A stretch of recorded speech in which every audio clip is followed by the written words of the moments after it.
In today's video, we're going to go over a leg strengthening routine that is absolutely essential for anyone who's over the age of 65. Now, I know I talk about this a lot on this channel, but regardless of your fitness level, statistically speaking, you are at an increased risk for falls if you are in that age bracket over the age of 65. And the best way to not become a statistic is to maintain and improve your leg strength. And so that is what we are going to do today. Depending on your fitness level, there will be an exercise in here for you. I'm going to try and give a few variations of each exercise so that you can find the right one for you that will be challenging enough for your muscles with the end goal of making them stronger. If you're new to this channel, I'm Tara, I'm a neurologic physical therapist, and on this channel we talk about anything and everything related to mobility, health, fitness, and mindset with the end goal of empowering you with as many tools as possible to live an overall more active, more mobile, pain-free, happier, healthier life. Now, if you are new to this channel, you might not know this, but we do have a membership program.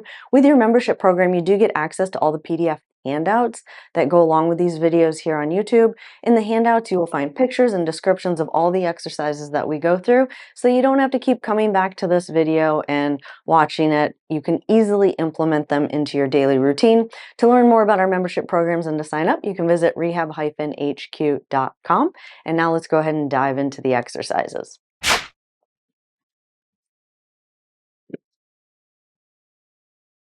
All right, for this exercise, we're doing a no hands sit to stand.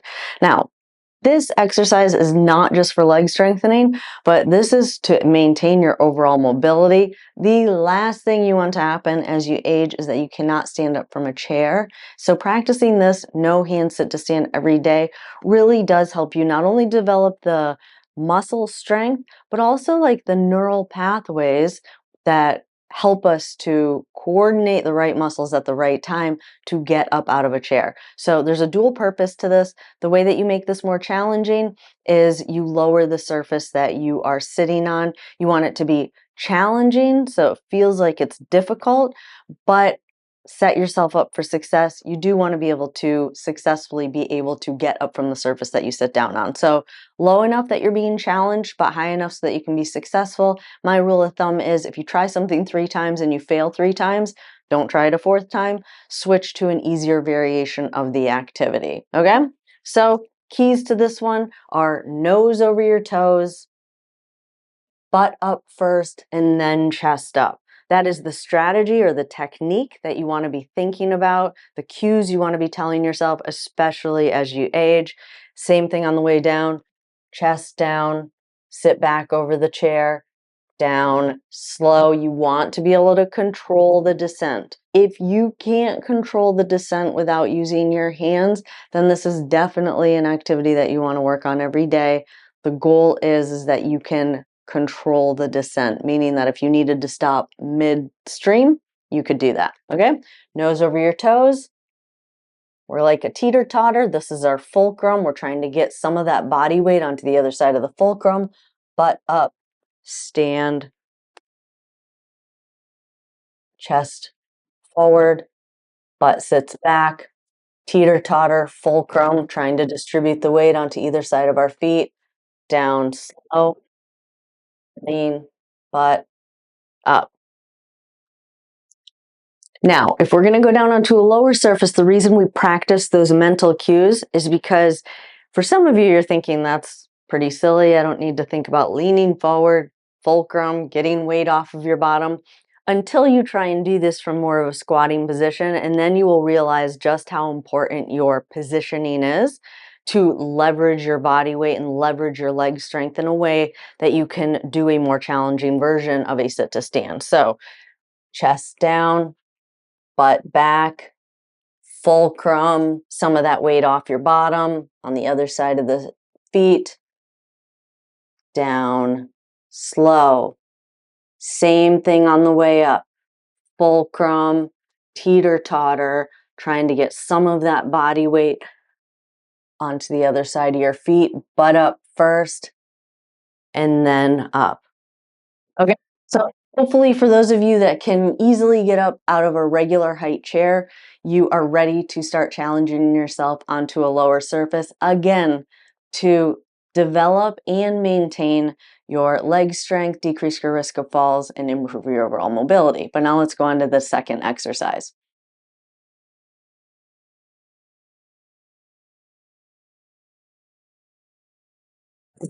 All right.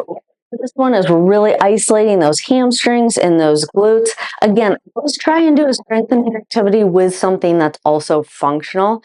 This is definitely functional for picking something up off of the ground, but also we're targeting those glutes and those hamstrings, which can definitely lose strength as we age. We just don't have a tendency to do a lot of activities that really isolate those muscles. So it is good just to do an exercise every day where you are targeting those muscles kind of on the back of the leg, just to kind of keep the muscles around your leg more balanced. And especially for those of you that might be having some arthritic changes in your joints, might be compensating a little bit, you might really need to make an effort to make sure that you're maintaining the strength all the way around the joints in your legs. So for this one, easier variation is either to hold on or to put your other toe down, kind of like a kickstand.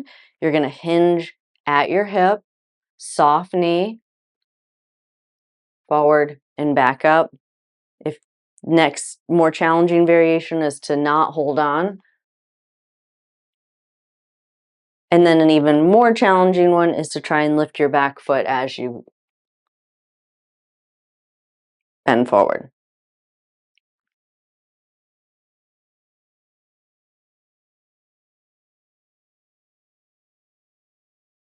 And then if you can do that and you can get like 10 or 15 in and you wanted to make it even a little bit more challenging, take one of these pull-up assist bands, put it under put it under the foot that you're standing on, and do the same thing.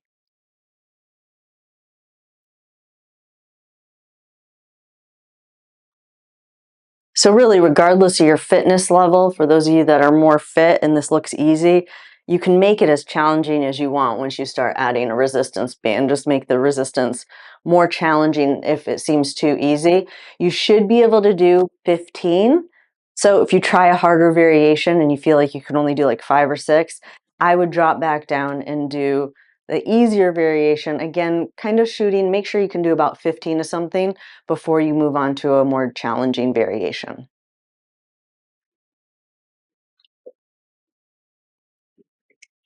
All right, so for this exercise, we're doing a step down.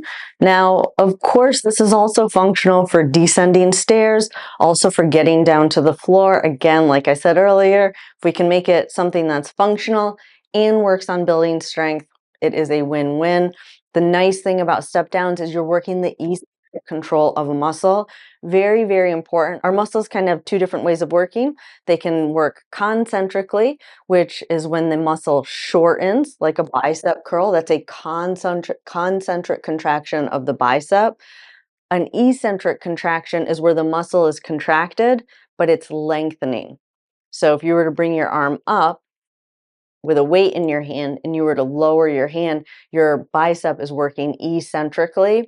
We know that eccentric muscle contractions are absolutely critical as we age, and they are one of the types of muscle contractions that we lose as we age. So something you really would want to be like intentional about incorporating. This is a pretty high step. So I'm going to show you two different variations. If this is too high, you just go down onto a lower step. Yeah, you go step down. And then I love these stools with a handle on them. I'll put a link for one of these in the description below. I think they are fabulous for a variety of reasons. I've talked about it in a ton of other videos, but not only for your exercises, but if you happen to fall, a spouse or family member can grab it and it gives you something to hold on to. You can also, if you're coming up from the floor, you can try and get yourself up onto the step with your bottom, and then sometimes that's easier to get up. So I just really love these step stools with a handle on them. And then for this, really, you can hold on and really practice stepping down. Now, that's a pretty high step to do that eccentric control. So my suggestion is you switch to something that, or you start with something that's a little bit lower. This is a phone book. Up until about 2 years ago, I was still getting these phone books in the mail, and I really didn't. So they are great to make little steps out of. Just duct tape them really tight because the pages will slide on each other. And then once you do that, you have a very solid, shorter step. Okay. And then you're just going to step down and then back up. Turn it the other way so both my feet can fit on there. And step down and back up, down and back up. That's working on that eccentric control.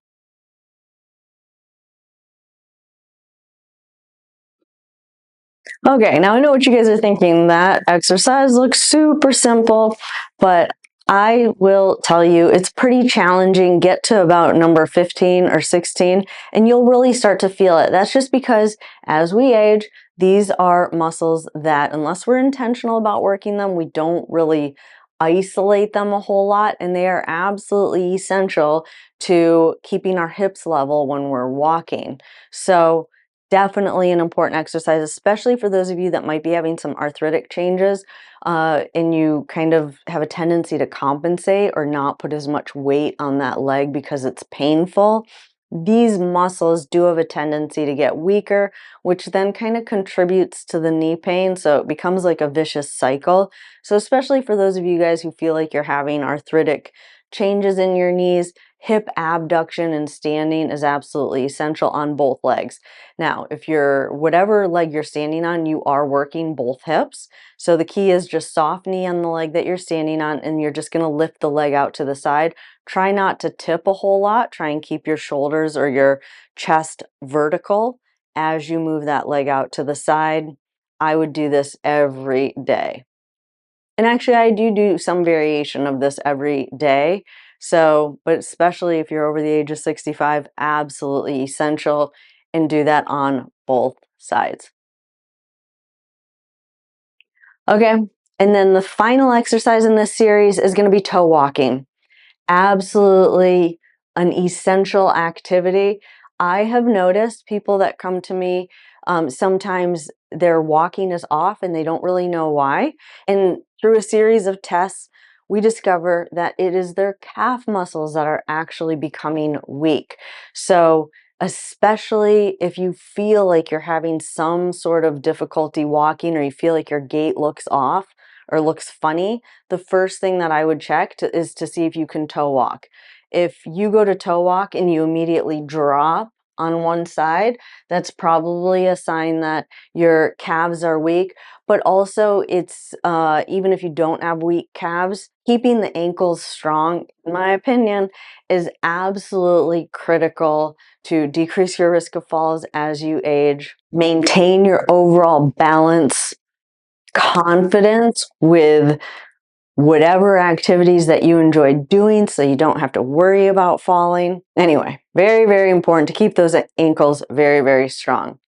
But that is it for this video. If you like this video and you want to see more videos like this, hit that subscribe button and turn on that notification bell so that you'll get notified every time I upload new videos. Don't forget, there's a PDF handout that goes along with this video. To learn more about our membership programs and to get access to that PDF handout, visit rehab-hq.com.